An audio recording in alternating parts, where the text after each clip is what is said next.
The first Avenger, that war hero in the spangly underoos, that star-spangled man with a plan. Oh hell, you all know already, Captain America! Hard to believe a character that was previously only known to comic book fans and whoever was a fan of this travesty. The pen of my art is on the table. Am I saying right, American? I want good English to speak when I am getting to New York! Hint, no one would rise to superstardom over the past 6 years, but sure enough, everyone knows the super soldier for the red, white, and blue Steve Rogers. The guy is practically a household name now. With 3 successful movies under his belt and a huge place within the fabric of the Marvel Cinematic Universe, Captain America has once again entered the mind frame of the United States and has become a symbol to strive for. At least I'd hope so. But, allow me to remind everyone of a big factor of the character, one so huge that everyone just passes over it, but I still remember, oh boy do I. Steve Rogers, the captain himself, the man that stands for freedom and the American way, is a junkie.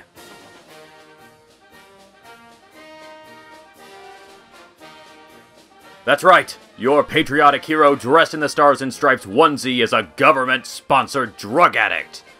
Well, okay, maybe that's a little harsh, but still, becoming Captain America is no easy matter. It takes a lot more than doing some push-ups and lifting some weights. No, the secret to Captain America lies in Project Rebirth. In both the comics and the Marvel Cinematic Universe, Steve Rogers starts off as a weak and sickly individual, with more ailments than some might think is humanly possible. I mean, just look at this list. How is this dude even alive? Wait a minute, is that rheumatic what the f- As you can probably guess, during wartime, Steve was denied registration with the armed forces, but his heart and inclination to help the effort led to Dr. Abraham Erskine giving him the chance of a lifetime to become the first in a long line of super soldiers to fight against the Nazi threat on the battlefield. Known as Project Rebirth, the procedure consisted of injection of a powerful serum, of which the contents are still unknown, and bombardment of Vita rays on the body to help stabilize the formula. The end result is one hell of a hunky, bona fide hero of the US of A. Of course, the story doesn't bear repeating, even if I kinda did already. Sorry about that. But the aspect that we want to focus on is the serum itself. More importantly, how it relates back to the man that takes it, and what it means for both Steve and one of his greatest enemies, the Red Skull.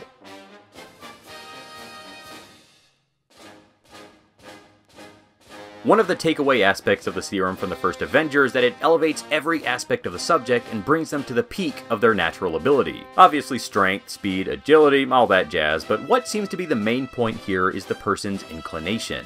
Throughout the film, we're constantly shown Steve's good nature and his desire to serve along with his fellow citizens, along with his good friend Bucky, not because he has a desire to smite the enemies of his country, but because he feels like it's his duty to put his life on the line along with everyone else. Well, it is duty, but even then it's something a little bit more. It's more that Steve doesn't want to see others die for a war that he's willing to throw his life on the line for. The sort of ever-present force that the Axis powers represented at this point in time would have gotten to someone like Steve, someone that for the most part values personal freedom and the right to forging a path based on personal convictions. But he can probably explain it a little bit better than I can. I don't want to kill anyone. I don't like bullies. I don't care where they're from. Simple, but really indicative of everything Steve fights for. In fact, his whole idealism is kind of exemplified in one of my favorite scenes, with Steve standing up to a bully of his own. You don't know when to give up, do you? I can do this all day.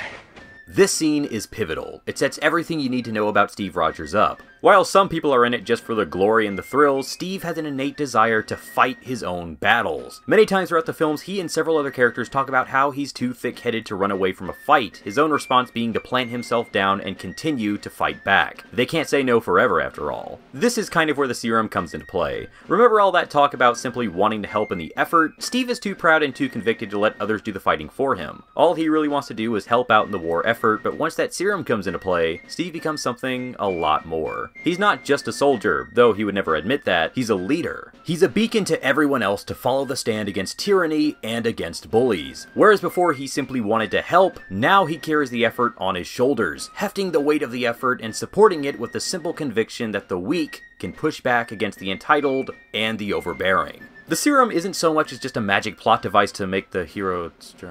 Actually, that's exactly what it is, but it can be seen as something more than that. It's the resolve to go beyond what our capabilities are to become what we stand for, just in nifty liquid form. Basically, it's the pursuit of power, and what we do with it once we've obtained it. People like the Red Skull see it as an opportunity to elevate themselves and their own ideals, believing that they are above their fellow humans and therefore deserve and are entitled to more than simple desires. Red Skull simply wants to garner more and more. He wants to impose his view onto others and have them conform to his idealistic viewpoint. In short, he gets God complex once he gets the blue stuff, summed up very nicely by the fact that he loses his human guise and steps out of the bounds of human constraints. You could have the power of the gods! Yet you wear a flag on your chest and think you fight a battle of nations. I have seen the future, Captain. There are no flags. Not my future.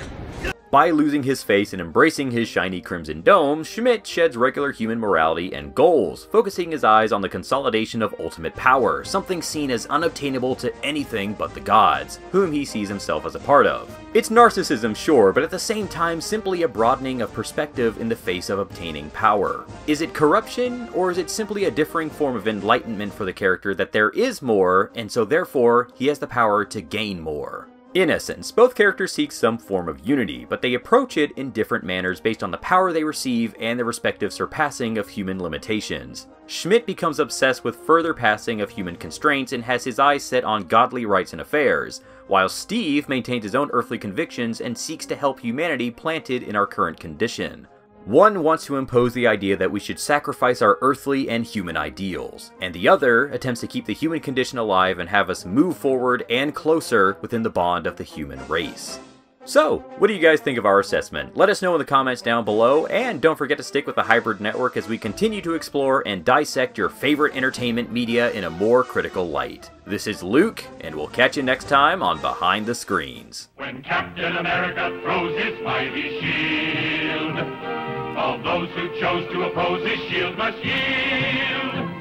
If he's led to a fight and a duel is due, then the red and the white and the blue will come through when Captain America throws his mighty shield.